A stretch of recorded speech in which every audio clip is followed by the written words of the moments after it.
Bonjour à vous. C'est Alexandre. Sous la Varangue, c'est votre émission. Sous la Varangue est une émission culturelle consacrée à l'art, aux traditions, à l'histoire et à l'événementiel. Mes amis, mes chers amis, aujourd'hui l'association Titrin, pour ce 11 novembre 2025, vous invite à la Grande Chaloupe à prendre l'autorail. Et nous avons eu un tel succès, nous avons eu un succès historique. Nous avons eu plus de 1000 voyageurs qui ont essayé de prendre l'autorail. On a eu un tel succès qu'on a dû en rembarrer 300 et on a vendu plus de 750 tickets. Ça a été vraiment une journée exceptionnelle. Jamais on n'avait vendu autant de tickets pour les voyageurs. Il n'y avait jamais eu autant de hype, d'engouement. Et c'est tout de suite dans Sous la Varangue.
Alors aujourd'hui nous sommes le 11 novembre 2025. Alors à cette occasion, l'association Titrin fait rouler l'autorail, mais il y a aussi un rendez-vous avec le Lazaret où il y a eu une cérémonie religieuse qui était sur la mer. Et puis aujourd'hui, le Titrin fait un rendez-vous qui est raccord, on va dire, avec la fin de l'engagisme, parce que le Titrin a démarré en 1882 et c'est en 1883 qu'il a été officiellement inauguré, le chemin de fer. Donc il y a, on va dire, pas un lien, mais une continuité entre la fin de l'engagisme et le début du chemin de fer. C'est pour ça que ici, ce 11 novembre, c'est une journée qui est importante. Et je suis avec David. Bonjour, moi David, 33 ans. Donc moi, je suis dans l'association Titrin longtemps, depuis pas très longtemps, depuis un peu plus de 2 mois. Passionné de train, mais aussi passionné de l'histoire Réunion. Donc voilà, aujourd'hui, m'y battre avec bonne camarade pour faire remettre en l'air un peu le Titrin longtemps. Voilà. David, tu es membre de l'association Titrin. Et aujourd'hui, c'est vraiment une journée exceptionnelle parce que, comme vous pouvez le voir, l'autorail rouille, mais il est rouillé, mais il roule aussi, voilà. Mais il y a une affluence incroyable des gens qui sont venus et ils sont plus de 500 et ils ont été si nombreux qu'on a été même obligé de les refouler. Quoi. Voilà.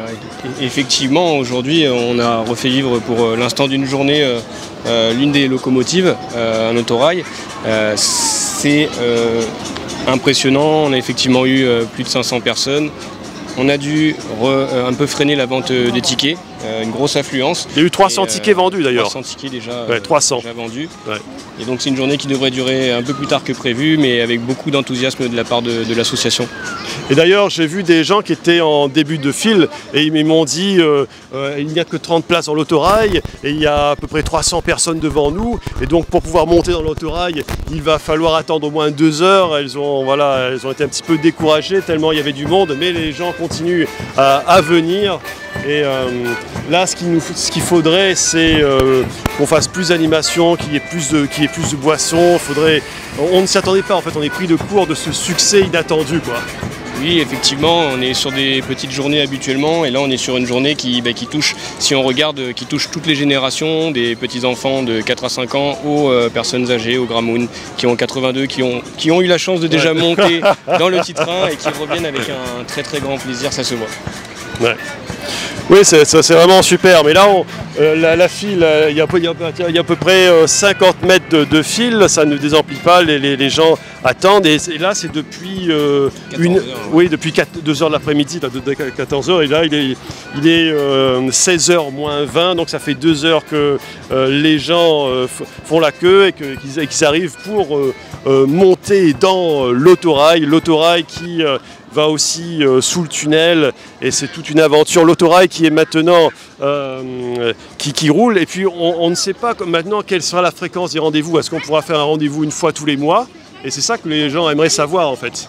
Effectivement, là pour le moment on essaiera prochainement de faire des rendez-vous une fois par mois, et après à l'avenir peut-être qu'on arrivera selon le budget que l'association pourra récolter, aussi faire des visites un peu plus récurrentes, effectivement. Je suis dans l'autorail avec Cyril Pougnon. Alors Cyril, aujourd'hui c'est une journée... On ne désemplit pas depuis 13h30. Ouais. Certaines personnes ont attendu plus de 2 heures pour avoir leur tour de manège, puisque on se croirait... c'est incroyable. Tout le monde est ravi, meilleure ambiance de rame en rame. On a vendu combien de tickets? On est à plus de 700 en une après-midi. Oui, là c'est la fin de l'après-midi, donc on a dû refouler 300 personnes, donc on aurait dû être au moins à 1000 facilement. Voilà, c'est incroyable. Voilà, un vrai plaisir pour tout le monde. Ça veut dire qu'il faut vraiment sauver ce petit train. Ouais, c'est sûr.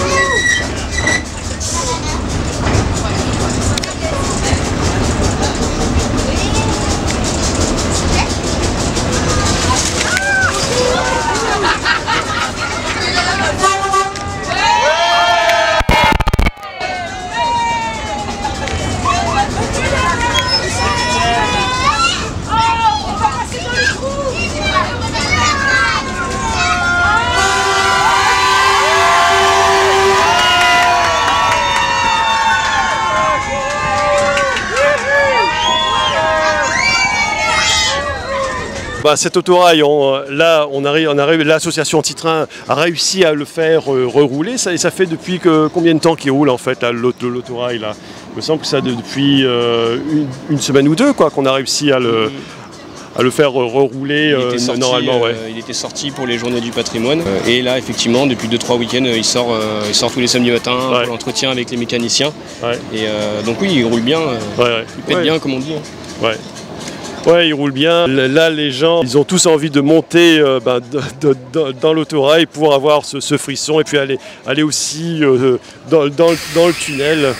Et donc, avec un peu de chance, je pense que l'association Anti-Train arrivera à faire des rendez-vous déjà une fois tous les mois, et pourquoi pas plus tard essayer de faire un rendez-vous une fois tous les week-ends.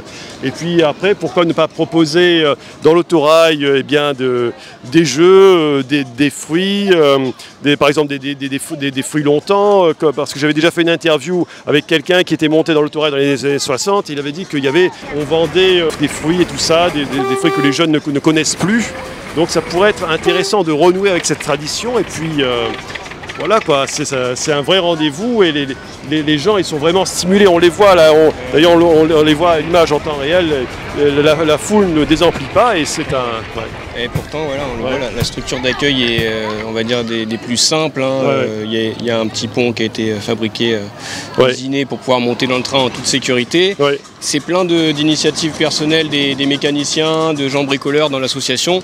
On avance, mais effectivement on remarque rapidement que sous la forte affluence, on est quand même un peu dépassé, on fait de notre mieux, mais il reste encore Il reste encore plein de belles choses et d'infrastructures à mettre en place. Et d'ailleurs, cette passerelle, c'est une très bonne initiative parce que c'est aussi pour les personnes handicapées, pour qu'elles puissent monter dans l'autorail, et aussi pour monter les marches qui sont un petit peu hautes, parce que dans les gares, les marches sont toujours un peu hautes par rapport au rail. C'est comme ça, c'est pour que les gens soient un petit peu en hauteur par rapport au train, c'est pour attendre le train. Et là, on entend le train, il s'éloigne, il va sous le tunnel, il va passer sur le pont, là, je crois que c'est la ravine Tamarin, je ne sais plus laquelle c'est, la ravine à Jacques, voilà. Et donc on a vendu 300 tickets, mais je pense qu'en fin de journée, même plus, déjà plus, mais en fin de journée, mais en fin de journée, là il est 4h moins 20, donc en fin de journée, on en aura vendu combien à peu près, tu penses, David? Je pense qu'on va arriver facilement à 450 tickets. 450 tickets à la fin, Je pense, oui. Avec ce qui reste là, il y a encore un petit début de file d'attente ici. Voilà, je pense qu'il faut aussi en profiter pour permettre aux gens de dire que le petit train existe toujours. Bien sûr. Voilà. Et puis, je pense que si on était mieux préparé, on aurait pu en vendre combien si on avait pu accuser le coup. La communication est passée sur les réseaux sociaux, mais effectivement, si on fait une plus grosse communication, je pense qu'on peut atteindre le double facilement. Et on a fait partir beaucoup de gens, malheureusement, au moment où on a dû arrêter la vente de tickets pour être certain de pouvoir faire monter tout le monde dans le train. Donc, on a un manque à gagner, entre parenthèses, de peut-être 200-300 personnes facilement. Voilà. Qui n'ont pas voulu faire la queue ou qui sont repartis directement. Donc ça fait 500, on va dire 450 personnes plus 300, ça veut dire, on va dire 750 personnes. Si on arrondit, si on était mieux préparé, on aurait pu accueillir 800 personnes. D'ailleurs, je me souviens, j'étais au guichet là, avec Yvette Duchman et on a dû, comme tu dis, arrêter la queue, la file parce qu'on n'avait plus les moyens, parce que les gens ne pouvaient pas attendre 2 heures. Voilà, pour monter dans l'autorail. Il a fallu trouver une solution, mais après on a relancé la machine, mais entre-temps on a perdu, on va dire, des voyageurs qui auraient aimé monter dedans. Voilà. Donc aujourd'hui c'est une journée exceptionnelle, il faudrait que les politiques suivent, soutiennent mieux l'association Titrain parce que c'est un moyen, on va dire, pour attirer le tourisme, mais aussi c'est très stimulant pour l'économie de l'île, puisque voilà, c'est un élément culturel important, le Titrain longtemps. Tous les trains en métropole, beaucoup de trains. Il y a par exemple à Bar-le-Duc, ils ont pu rénover un train sur 4 km de rail et ils sont aidés par 2 communes. Et en plus de ça, 2 communes et par le département et par la région. Voilà, il serait temps qu'on fasse de même ici à La Réunion avec notre train parce qu'on a quelque chose qui est un patrimoine, un Zarlor qui est en or. Donc maintenant, il faudrait que les politiques nous suivent, que ce soit les mairies, que ce soit la région et le département, parce que là, on a la preuve que ça fonctionne et que c'est maintenant qu'il faut nous aider, parce qu'il va y avoir un bouche à oreille incroyable, parce que déjà, il va y avoir au moins 700-800 personnes qui vont dire que j'étais là pour prendre le train, et si on arrive imaginons si on arrive à mobiliser plus de 800 personnes par semaine, ça pourrait être un intérêt, on va dire, certain pour nos amis les décideurs qui devraient nous aider plus concrètement. Voilà. Ouais, tout à fait, je suis d'accord avec toi, Alexandre, de ça. Le Titrain, la Grande Chaloupe, ils permettent de transmettre l'histoire à La Réunion, l'ouverture de la Réunion au monde au 19e siècle. Il permet de transférer l'histoire aux marmailles de façon pédagogique, je pense. Et vraiment, ça c'est quelque chose qu'il faut essayer de garder et d'aider. Voilà. Ouais, voilà. Voilà, en tout cas, tous les gens sont contents, tout le monde est en l'air, voilà. Vous voyez, il y a une ambiance folle, même si on ne s'y attendait pas, on fait avec les moyens du bord pour faire un affaire que les Gadium, parce que là, l'association Titrain, on va y arriver, hein. on va réussir, et puis c'est très bien parti. Et il faut que du côté des décideurs, qu'ils nous aident vraiment pour que la Réunion n'ait pas à envier ces décideurs en métropole qui aident leur chemin de fer, leurs titrains locaux. Et puis, et donc voilà. Eh bien, David, je te remercie.